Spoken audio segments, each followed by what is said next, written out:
कौनमा से देहिया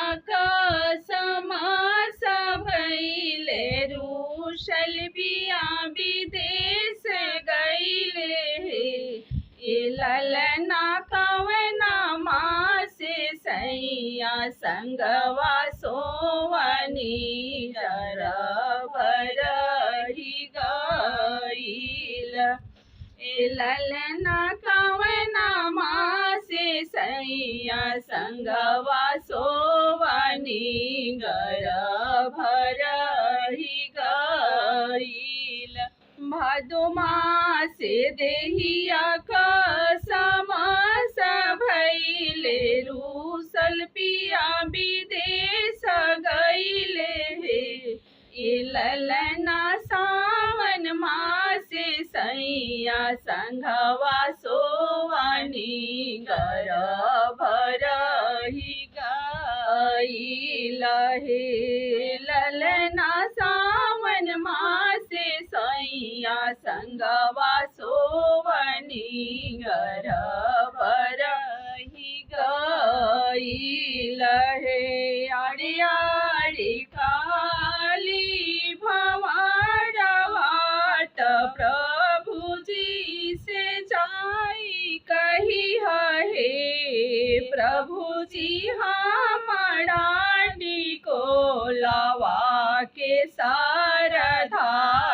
को लावा हम चाहिए हे प्रभु जी हमारा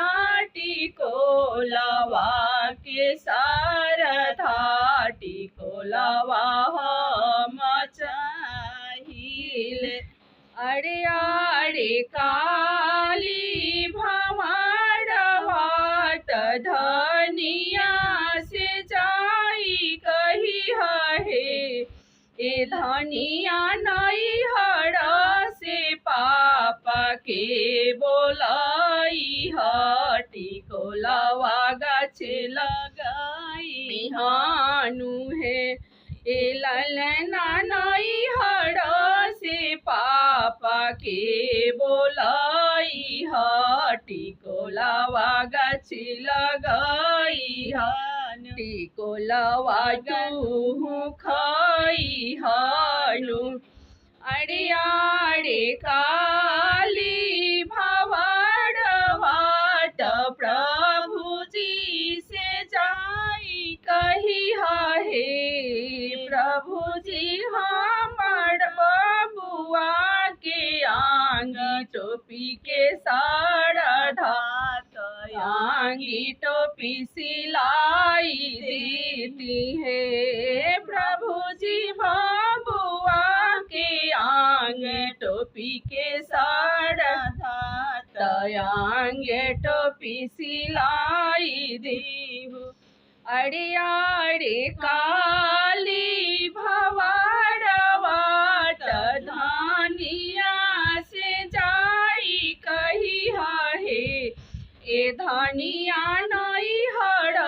से दरजी बोलाई हत आंगी टोपी सिवाई हानु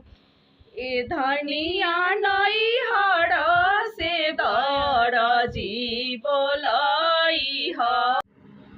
अरे अरे काली भंवरवाट प्रभु जी से जाई कही हे हे प्रभु जी बबुआ के पापा कहे के सारधात पापा सुने आई तीनू है ए प्रभु जी बबुआ के पापा कहे के सारधात पापा सुने आई थी अरे अरे काली भंवरवाट धनिया से जाई कही हे ए धनिया नैहर से भैया के बोलाई हत पापा कहवाई हानु हे धनिया नैहर से भैया के बोला